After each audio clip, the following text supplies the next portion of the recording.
Why the narcissist views in black or white only? We all like to attach labels to people. People do it instinctively in respect of someone who they have just met, someone they have read about, a person they have known for a long time, or someone they have seen on television. It is rare for someone to say that they do not have a view or an opinion about someone. Examples might include: he's a dependable chap, always there when you need him. He's a funny-looking fellow. She is very catty. She is stunning-looking.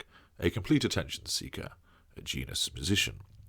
Really annoys me. I don't know what it is, but he does. Those are just classifications based on looks and personality. One can classify somebody by race, religion, birthplace, occupation, gender, and so much more. Labels are used all the time, as people are placed into boxes and compartments. Our kind do the same, but we differ in a fundamental way. We have an instant classification of people, which is very straightforward. We will place people into further categories after this initial categorization, often using labels you would not, and then may well attach additional labels similar to the ones that you use. What is this initial categorization? It is simple. A person is either good or bad. That person is either with us or against us. They either do what we want or they do not. There are no ifs and maybes about these classifications. There is no grey with us when it comes to deciding into which camp someone should be placed. You are either white or you are black. You cannot be light grey, mid-grey, or dark grey. We do not do the middling. It is one or the other. Let me give you some examples of those around me at the current time. Julia, my boss, good. My mother, bad. Paul, a lieutenant of long standing, good. Andrea, predecessor primary supply, bad. Rachel, sister, good. Eric, colleague, good. Tanya, lieutenant, good. Leslie, the it girl, bad. Elizabeth, litigious former girlfriend, bad. Philip, lieutenant, good. Colin, competitor at work, bad. Not one of them am I indifferent to. You should be aware that this categorization is based on my view of them irrespective of their behaviour towards me at times. Leslie, for instance, responded to a Hoover a little while back, and still messages me with pleasant comments from time to time. I play along, as I am far from finished with her, but she is a bad person, because of what she has done in the past, and, moreover, I know that she will be looking for an opportunity to unseat me, and seek some form of revenge over me, as a consequence of my repeated thwarting of her ambitions.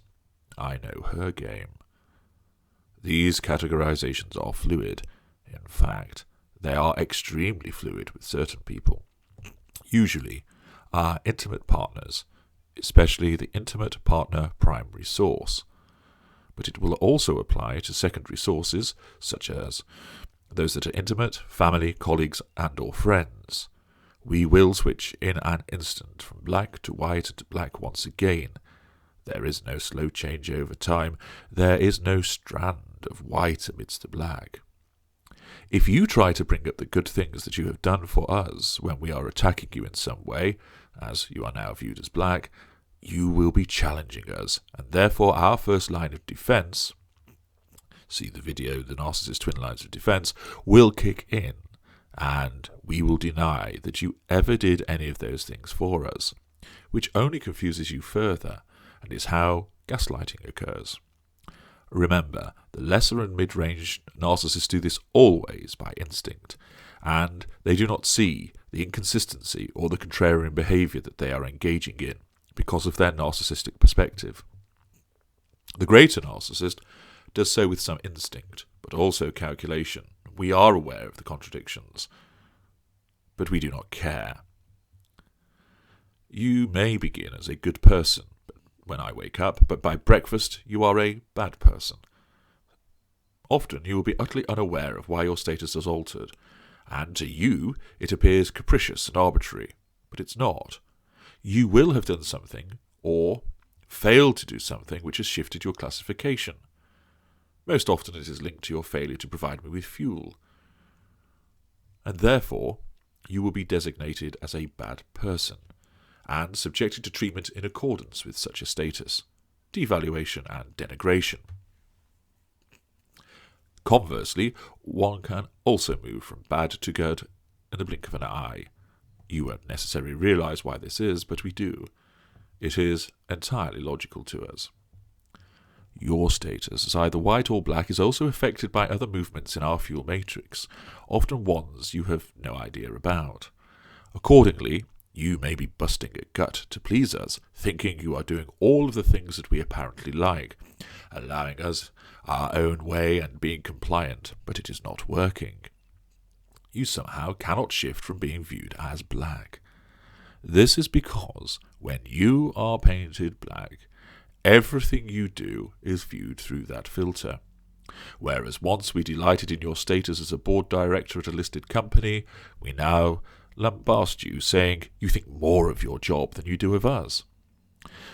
We once praised your signature dish, but now we say it is bland and uninspired.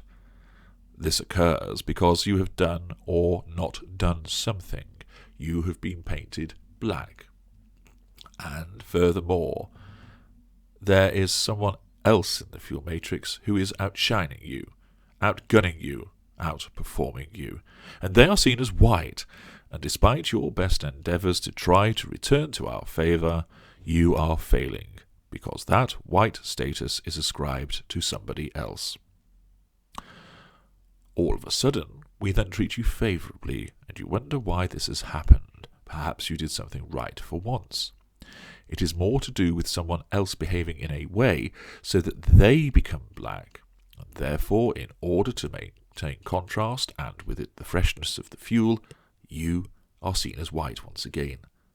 The difficulty, of course, that you have is that you often think that this shift is because of something you have done. For instance, you bought us some tickets to a particular event. However, when you find yourself black, you try a similar move to return to the white, but for reasons I have explained earlier, it fails, and you are left bewildered as to why it did not work on this occasion. As mentioned, once we have classified you as good or bad, we will classify you further, usually linked to the fuel that you provide and how under our control you are. After that, we will use similar labels to you, an interesting, handsome person, and so on. Thus, take Paul, my long-standing sidekick. He is naturally a good person, but I also regard him as a very good source of fuel, a highly reliable source of fuel and completely under my control, loyal and dedicated. My mother is a bad person. While she is a good source of fuel for her emotional outbursts and temper tantrums, she's only fairly reliable. I have a little control over her. She is a traitor and scheming to dethrone me. She has no concept of loyalty and is actively plotting against me. Thus, while she may provide fuel, the other factors cause her to be placed in the bad classification. I do not consider her to be grey just because she provides fuel but cannot really be controlled. Why do we regard people in this manner? Why is it that we cannot take a holistic view of them? For instance, one might suggest that with the ex-girlfriend Leslie, that she at one point was loving, dedicated, and did much for me. Yes, she became a broken appliance and let me down. She also caused affront to me for which she must be repeatedly punished. She continues to try to be pleasant to me. Do I not look at this myriad of attributes and factors, plus more besides, and place on some kind of spectrum between good and bad? No, I do not. Why is that?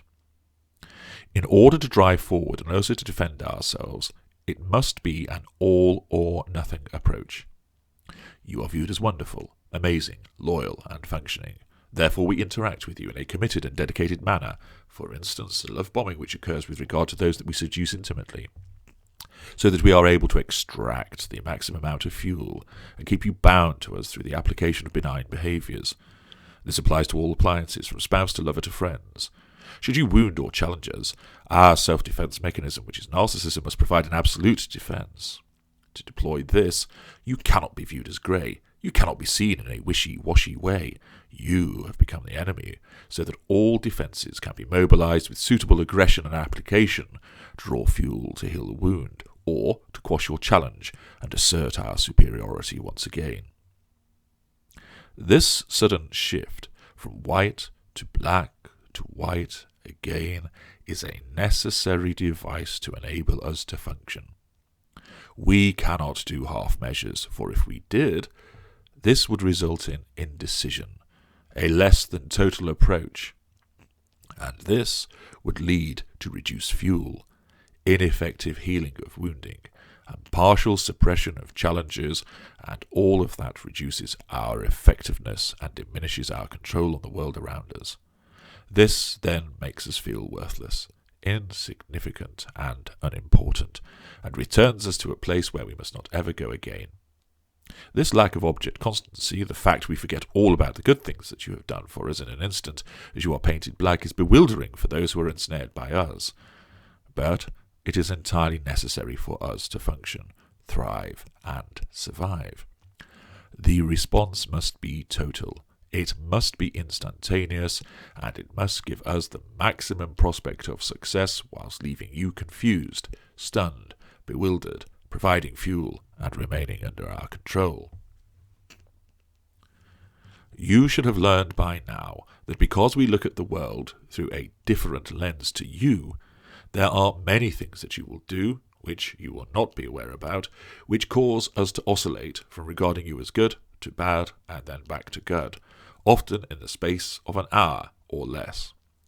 This is all based on how we perceive your compliance to be, how well you function, the fuel that you provide to us.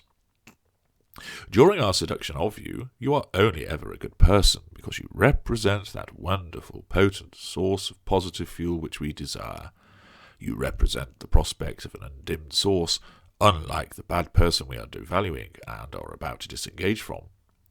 You always respond positively to our overtures, our love bombing, and you give us what we want.